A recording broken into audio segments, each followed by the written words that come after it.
Hello everyone, I hope you're feeling good. Sorry about the background noise, I got the dishwasher running, but this is the base of the salad slash pasta. So I got some romaine, some red onion, and the onion's optional if you don't like onion. All of this is optional. I would recommend the greens though, because you want to eat those. Shredded carrots, and how I did that was, I'll show you in a second. I actually used two methods. I used this peeler that got it really fine. So if you can see the really fine cut ones up there, and then I just used a regular peeler when it started getting smaller to get the rest of it. So it's just kind of shredded up in there, and it just adds a good texture to the salad. Right, and since this is a pasta recipe, I'm going to try kelp noodles for the first time, since I tried them once before and they ended up being too crunchy. So what I did with these is I marinated them just lemon juice for a little while, and then I added warm water to the lemon juice. And I've been letting them soak for about an hour, and I don't know if they're gonna be soft, or al dente, or whatever you want to call it, but I'm really hungry and I just can't wait. So I'm gonna drain these off and add them to that salad I just showed you. So here you can see the kelp noodles on that salad, and that's just gonna be what I'm having for dinner. So it's gonna be a lot of volume. I like to eat a lot of volume. I actually like to make more sometimes than I know I'm gonna eat, because I always want to have enough, especially when you're eating raw food. It fills you up in a different way, and sometimes you eat and you're full, and then a half an hour later you want some more. So if you make too much, you might just want it a little bit later. And we come over here, and I actually have kale cut up, and I'm gonna steam that for just a little bit, but I have some asparagus already in the steamer, and I'm gonna steam that for about 11 minutes. It was kind of thick, so I just want to make sure it's tender, and I'm gonna have that on the side. A lot of ways that I like to stay more raw is by having steamed veggies along with my raw meals, because it makes me feel just kind of, it gives you that cooked sensation, and I don't think it's really bad. I mean, I've never been 100% raw for too long to really notice a difference of adding some steamed veggies into my life. I think it just adds a lot of balance into your dinners. So let's get on with it.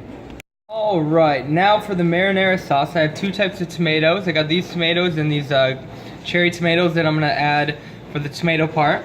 I got red pepper, I got red onion, some olives, which are optional, the garlic is optional, and the habanero is optional. I just wanted to make it spicy tonight. But if you don't want to even use onion or garlic or the habanero, I would recommend adding something sweet. I usually add dates to this, but I don't have any dates right now, so I'm going to use a little coconut nectar. But if you don't want to make it super savory, then I would recommend with, you know, the garlic and the spice and the olives, and it's just going to make it more savory. I would recommend adding more dates so you make a sweeter sauce instead of a savory sauce. And so this is like the main ingredients. I'm going to be adding some Italian seasoning and then fresh basil.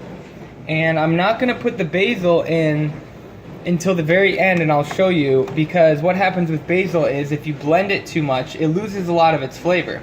So you don't want to be blending it too much, because it's just going to lose its flavor. So I'm going to add this to the blender, and I'm going to show you one other thing I'm going to add.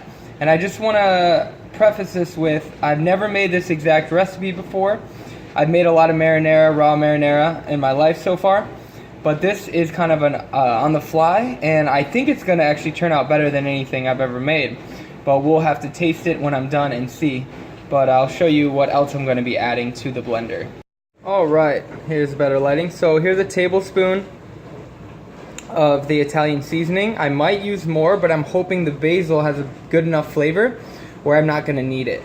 I like to use fresh stuff more. If I had fresh parsley on hand, I'd be adding that as well. And I just want to tell you the amounts. So you saw how many olives I used. I used 2 cloves of garlic. I used about half of a bell pepper. It depends on the size. Obviously, like 1 habanero with the top cut off. And it's about 1/8 to 1/4 of a red onion. I actually put about 1/4 of it, and then I took half of the quarter and I put it in the salad so I could have it in there. And then I put the rest of it into the sauce. But I kind of always just eyeball things, and I use my intuition. But if you don't like to do it that way, then I give you what I just said. You can kind of base it off of that. So I'm going to show you one more thing I'm going to add. Alright, so this jar is sunflower seed yogurt. So what I did was I took sunflower seeds and I blended them up with probiotics. And I let them culture on the counter for about 4 hours, but I used coconut water in there instead of regular water, so it had enough sugar for the probiotics to eat and kind of like proliferate and get, I couldn't say that word for a second, and just kind of something to feed on. So I used like a heaping tablespoon of that, and honestly I used 1 cup for this whole jar, so it's only adding about 100 calories. So if you're worried about calories or something, you don't need to add it. I've never added it to this recipe. I just think it's gonna make it kind of like a creamier sauce. So I'm gonna give it a go and we'll see what happens. So I'm gonna show you the next step. I'm actually going to just eyeball some of this coconut nectar. Again, it's not optimal. I wish I had some dates. But there we go, just a little bit to add some sweetness, because if you look on the store shelves of most marinara sauces, especially the ones you're used to, like Prego and all that, it has sugar in it. And the sugar will just help balance out the savoriness. But if you don't want it to be savory, I would recommend using a whole food source of sweetness like dates. So I'm gonna get this blended and I'm gonna add the basil next. All right, here we go.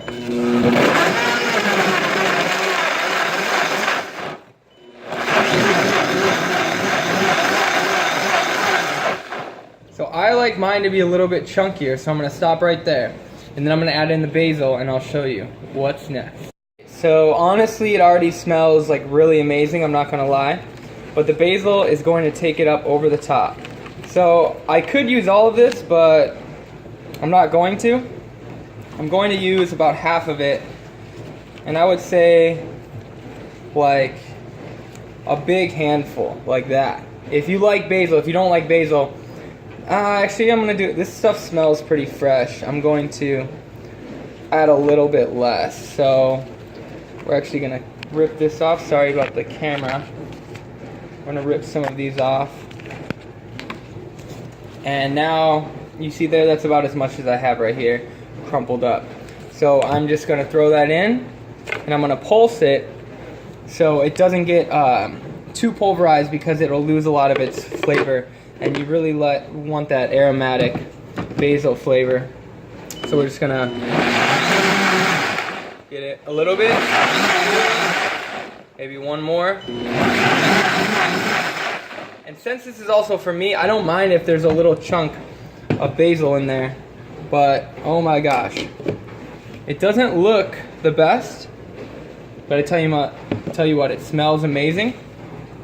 Now I'm gonna take the spoon that I had before. I'm just gonna taste a little bit. Wow. Just perfectly spicy. See, even for me, my taste buds are a little whack. I would even like more salt, but the spice of that is just like so good. So now, all we do is come over here, and here you can see the color a little bit better. Kind of just looks like slop. And we're just gonna pour it over the noodles. Now I like a lot of sauce, so you could obviously make this into 2 servings if you wanted, but since it's just for me and the sauce is what has all the flavor, that is what I'm going to be doing. So that looks like a big turd, but once I mix it up, I'm sure it's gonna look amazing. Alright guys, so, and I'm about to put the kale in just a minute, and this is pretty much done. I'm just gonna sprinkle on some nutritional yeast, kind of like Parmesan cheese, and that's it. So there is your raw vegan marinara pasta made with kelp noodles. You can always use zucchini noodles or cucumber noodles or squash noodles if you don't like kelp noodles. Again, I don't know if I'm gonna like these noodles, but I know it's gonna have a lot of flavor, and I'm gonna have a side of steamed veggies, so I'm gonna be completely satisfied with this. And I hope if you make it, you are too. So subscribe if you want to see more videos and recipes like this, and I will catch you in the next one. Have a good day. Bye. So I figured I would show you this. So I put like a tiny bit of coconut oil. I know it looks like it's really oily, but really didn't put much, and some sea salt. And that's it. I might actually, no, I know I'm gonna throw some nutritional yeast on this, and it's gonna be good. So here it is. Here's dinner. I don't do this kind of thing every night. This is a little more intricate. Sometimes I make a lot simpler things, but tonight I just wanted to treat myself. So yeah, we'll see you guys later.